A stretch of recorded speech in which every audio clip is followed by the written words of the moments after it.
دوستانو که زموږ چینل کې نوی زموږ چینل در سره لایک او در سره شیر او در سره سبسکرایب وکړئ تر څو چې هره ویډیو مونږ اپلوډ د تاسو پورې په وخت در ورسیږي. او که د زموږ د فیسبوک په پیج باندې نوی زموږ فیسبوک پیج در سره سبسکرایب او لایک او که شیر کوئ به د شیر بټن باندې علیکم ورحمت الله وبرکاتو. امید لرم چې ټول به راته روغ او جوړ وای او د صحت کلی کې به نغښتي وای. ګرانو ملګرو زه یوې نوې ویډیو سره درته غلی ویډیو دا ده چې مونږ څنګه کولی شو چې د فیسبوک پیج جوړ کړو، یعنې د فیسبوک صفحه جوړه کړو. د څنګه طریقه د ټوله طریقه زه تاسو ته ښایم. په درناوي سره درته وایم که زموږ چینل کې نوی یاست زموږ چینل در سره سبسکرایب کړه او خواله فعال نشان زی په حال باندې کلیک وکړئ تر څو چې هره ویډیو مونږ اپلوډوو د تاسو پورې په وخت در ورسیږي. نو زه د ویډیو په طرف ویډیو شروع کوم. نو دې لپاره به تاسو فیسبوک آن کړئ. کله مو چې فیسبوک خلاص کړو بیا به دا اپشن باندې کلیک ورسره وکړئ. په دا هلته اپشن راځي دا اپشن باندې به کلیک ورسره وکړئ. کله مو چې په دا اپشن باندې کلیک ورسره وکړو دلته دوستانو ګورئ چې پیج راغلی دی، په دا پیج باندې به کلیک وکړئ. کله مو چې په دا پیج باندې کلیک وکړو بیا به دا پاس اپشن باندې کلیک ورسره وکړئ.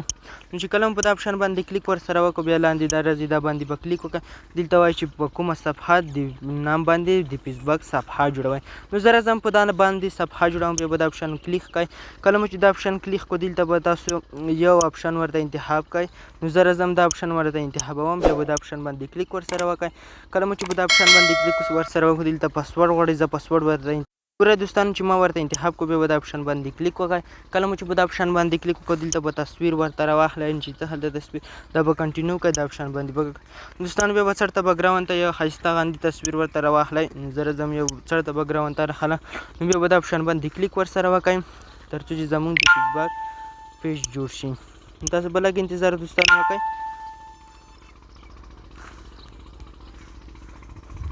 نو وګورئ دوستانو چې زموږ د فیسبوک پیج جوړ شي. وګورئ دوستانو نو دې نه ډېر وړاندې چې مونږ څنګه کولی شو چې ویډیو اپلوډ کړو دا به فیسبوک به آن کړئ، پیج به آن کړئ. کله مو چې فیسبوک پیج آن کړو دلته بیا به دوستانو دا اپشن راځي دا هلته اپشن دې څخه تاسو په اسانۍ سره ویډیو بیا اپلوډ کولی شئ.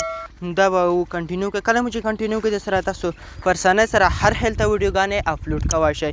نو زه راځم تاسو ته بله طریقه کې ښایم. کله چې تاسو ملګري قبول کوئ نو دا اپشن باندې به کلیک ورسره وکړئ. کله مو چې په دا اپشن باندې کلیک ورسره وکړو داسې فیسبوک څومره فعال ملګر دی دا به قبول شي.